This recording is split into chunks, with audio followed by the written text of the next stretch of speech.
the Bard of Pendle Hill. On a cold winter's night, the icy winds swept down from Pendle Hill, rattling the old stones of a small holding barely visible in the cloak of darkness. With its craggy exterior hewn from the very bedrock of this mysterious place, the cottage had witnessed centuries of stories, some sung in laughter and others whispered in fear.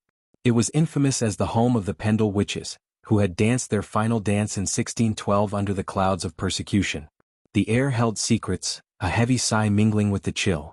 Inside, Elijah lay sprawled across his sofa, the embodiment of a harried artist. Now a man of middle age, his hands bore the marks of creativity. Ink stains dribbled from the tips of his fingers, mingling with remnants of smoked tobacco. Surrounding him were the remnants of his labor, unfinished cups of tea cooling on the table, ashtrays filled to the brim with the crumpled remains of cheap cigarettes, and stacks of empty Tunnocks tea cake packets that spoke of midnight musings and anxious minutes lost. Books cluttered every available surface, each a treasure trove of stories, myths and legends, particularly those of Ginny Lane, the enchanting witch who had once walked these hills, and her sly companion, Jet Splinters, a cat ensconced in dappled magic.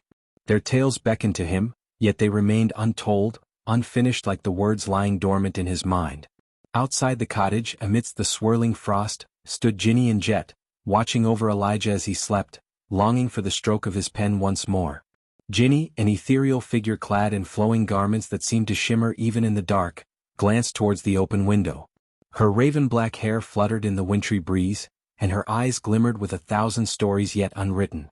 Jet Splinters, with his sleek, midnight fur and mischievous tilt of the head, meowed softly, his gaze longing and pleading. "Will he wake?" Jet asked, his voice a low purr that filled the night air with an urgent chill. "Will he remember us once again?"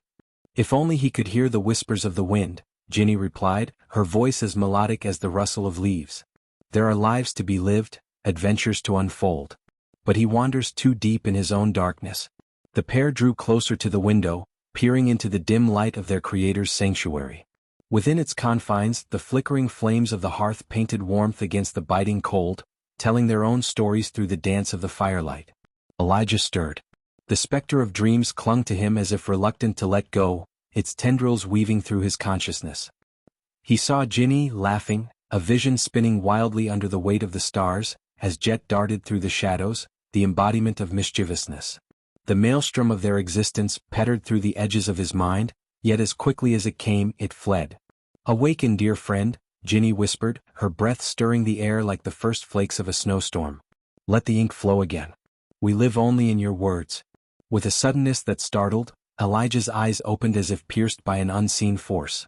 The cottage was still, save for the crackling fire and the rhythmic patter of the wind dancing against stone.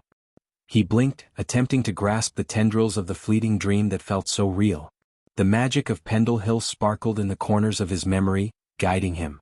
"I'm here," he said, half shocked, half amazed, as if he had visited a realm existing between rhythms of time and truth. The sensation of Ginny and Jet, their laughter, their magic, existed in a realm just beyond the ordinary. They needed him. He could feel it, the urgency.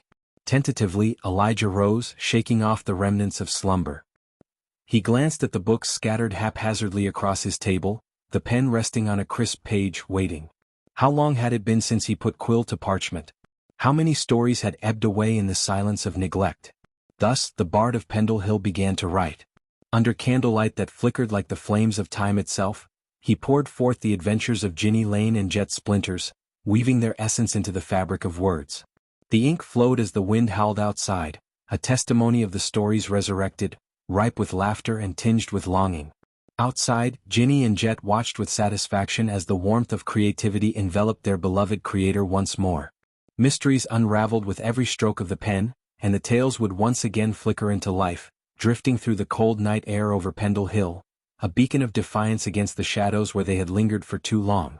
With each word they came alive, capturing the essence of an artist who had dared to dream and breathe life into the past. And so, the legend continued, echoing through time as whisperings of magic beneath the unforgiving skies.